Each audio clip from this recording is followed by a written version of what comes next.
90% of failed chili crops die from one invisible error, not neglect, miscalculation. Most growers obsess over sunlight. They ignore root zone temperature. That single oversight ends everything. Inside this seed sits a dormant embryo. Its survival depends on precise environmental triggers. 80 days from now, the seed becomes a fruiting system. Every stage is measurable science. Water enters the seed coat through imbibition. Cellular hydration triggers enzymatic activation inside. Gibberellins activate amylase enzymes. Stored starches convert into usable sugars for the embryo. The radicle emerges first. This primary root anchors the plant before any leaf exists. Root hairs multiply rapidly now. They increase surface area for water and mineral absorption. Chili roots require consistent warmth near 80 degrees. Cold soil stalls cellular division entirely. Cotyledons emerge next. These embryonic leaves fuel early growth using stored seed reserves.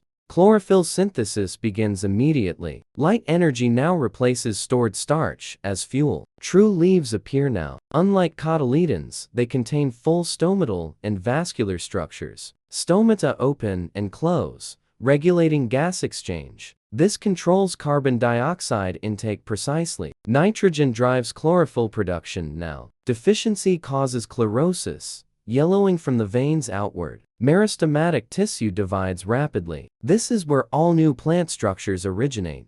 Transplant shock disrupts root hairs instantly. Handle root balls gently to preserve absorption capacity. Beneficial fungi colonize the roots now. This symbiosis extends nutrient and water absorption dramatically. Phosphorus fuels root branching and energy transfer. Weak phosphorus levels limit future fruiting potential. Leaf surface area increases rapidly now. More canopy means more photosynthetic capacity overall. Cellulose and lignin reinforce the stem. This structural strength supports future fruit. Weight. Humidity balance controls transpiration rate. Poor vapor pressure deficit stresses leaves and stunts growth. Root systems now fill available space. This triggers hormonal signals preparing for reproductive growth. The first flower bud appears. Vegetative growth begins shifting toward reproductive development now. Potassium demand spikes now. It regulates turgor pressure and stomatal function during flowering. Auxin distribution determines flower placement. Hormonal gradients guide growth toward optimal light exposure. Anthesis occurs now. The flower fully opens, exposing reproductive structures to pollinators. Pollen viability lasts only hours. Temperature swings above 90 degrees can destroy fertility.